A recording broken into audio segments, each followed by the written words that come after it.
নমস্কার, সমস্ত দর্শকদেরকে শুভেচ্ছা ও ভালোবাসা জানিয়ে আমি একটা নতুন জিনিস দেখাবো। মানে এগুলো কিচ্ছু নয়, অনেক হয়তো জানেন, অনেকের কাছে হয়তো নতুন লাগবে। এগুলোকে বলা হয় টানেল স্টিক। এটা 8 ফুট লম্বা আছে, আবার বড়ও আছে। এটা লো টানেল স্টিক। এটা কি করা হয় বলবো আমি। মানে প্লাস্টিকের যে বা ফাইবারের যে সব তার পাওয়া যায় না, সরু তার, চাষিরা সব বাগান টাগানে বাঁধে, অনেক দিন চলে, তার সাদা মতো তার পাওয়া যায়। তাকে ধরুন 5-6টা একসঙ্গে যোগ করলে যেমন হবে সেইটাই। এটাকে টানেল স্টিক বলে, ফাইবারেরই, অনেক দিন চলবে। অর্থাৎ আমরা কী করি, বাস্কেটে সব চাচাই ছড়াই করে, বাকারি করে, এরকম করে সব দিয়ে সব করি না, ওই যে মানে বর্ষার সময় যে এবার ছাউনিগুলো করি, এইটা রেডিমেড জিনিস। এটা এরকম করে দেওয়া হবে, এইরকম পরপর থাকবে। এর উপরে এবারে প্লাস্টিক পেতে দেওয়া হবে। সবথেকে ভালো প্লাস্টিক হলে ইউভি প্লাস্টিক হলে ভালো হয়, জল বা রোদ্দুর অনেকদিন সহ্য করতে পারবে। আর বা যারা পারবেন না, অর্ডিনারি প্লাস্টিক কিনবেন। কিন্তু এটা কিনতে হবে না, এটা তো কিনলে একবার মানে কি বলবো, মানে দীর্ঘদিন যাবে, তো ক্ষয় নেই। বাকারি হলে কী হয়, বাঁশ বাকারি হলে কী হয়, একে তো মজুরের ক্রাইসিস, অনেকের বাঁশ ঝাড় নেই, মানে সেই চাচাই ছড়াই করতে গেলে যা লেবার পড়ে যাবে তার থেকে অনেক কম দাম। এগুলো 8 ফুট করে আছে, অনলাইনে কিনে নেবে। এগুলো 15-16 টাকা থেকে শুরু, অনলাইনে দেখছি আমার 14 টাকা। তার বান্ডিল নিতে হবে, 100 বান্ডিল, 50 বান্ডিল এরকম করে নিতে হবে। 14, 15, 16, 17 বিভিন্ন দামের আছে। এটা 17 টাকা। এটা কিন্তু 8 ফুট।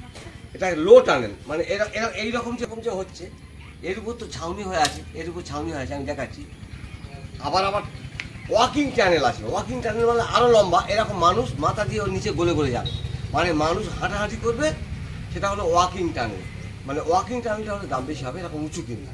অর্থাৎ বৃষ্টি আসছে, যে রেগুলার না, এরকম যে গন্ডগোল হচ্ছে আমাদের চাষে, ধরে পাতা ফেলুন, যা পাতা ফেলুন, রেডিমেড তাড়াতাড়ি তার টাঙিয়ে দিলেন, ওরকম টাঙিয়ে দিলেন, তাড়াতাড়ি কাজ চলে যাবে। এই হচ্ছে ব্যাপারটা। এটা খুব সুন্দর জিনিস, কম দামের মধ্যে ভালো fibre tunnel stick. UV plastic যেটা বলছিলাম আপনাদেরকে, অনেকদিন থেকে এই বান্ডিল নেওয়া হয়েছে।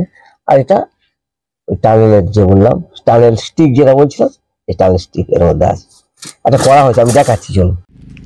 এইভাবে এটা কিন্তু ইউভি প্লাস্টিক, মানে দামি প্লাস্টিক, সহজে নষ্ট হয় না। এই টানেলগুলো দিয়ে এইভাবে, যেমন আমরা সে বাঁকারি দিয়ে করি, এরকম কিন্তু আপৎকালীন হিসেবে, অর্থাৎ জলদি কিন্তু এইভাবে দেখুন, একবার সে মাথা পর্যন্ত করা হয়েছে একদম। এইভাবে কিন্তু আমরা ধনে দানা ফেলেছি, মোট 10 কেজি ধনে দানা, এরকম আরও 3টে টানেল তৈরি হচ্ছে, দিয়ে আমরা কিন্তু এরকম করেছি।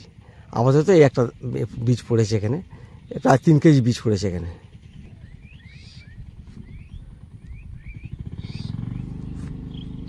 এইভাবে মাটিতে স্টিকগুলো এইভাবে মাটিতে পুঁতে দেওয়া হয়েছে, দেখুন যাওয়াটা নেই। এবার এর উপরে একটা করে নাইলনের সুতো দেওয়া হয়েছে, যাতে ঝড়ে না উড়ে যায় ভিতর দিয়ে, এর উপর দিয়ে।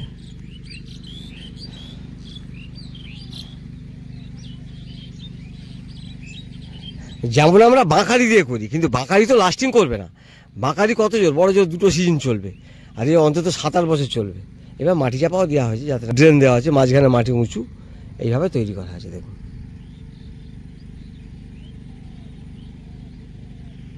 এইভাবে কিন্তু টানেল স্টিক দিয়ে, এইভাবে প্লাস্টিক দিয়ে বর্ষার হাত থেকে গাছকে বাঁচানো যায়।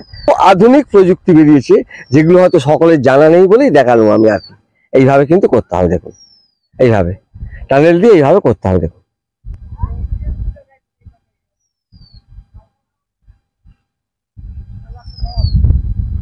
যত লম্বা করতে পারেন, ছোট করতে পারেন, যার যেমন দরকার সেইভাবে করবেন। এই হচ্ছে ব্যাপার। আশা করি ছোট ভিডিওটা বোঝাতে পারলাম। সকলকে ধন্যবাদ, শেষ করছি। নমস্কার, ভালো থাকবেন।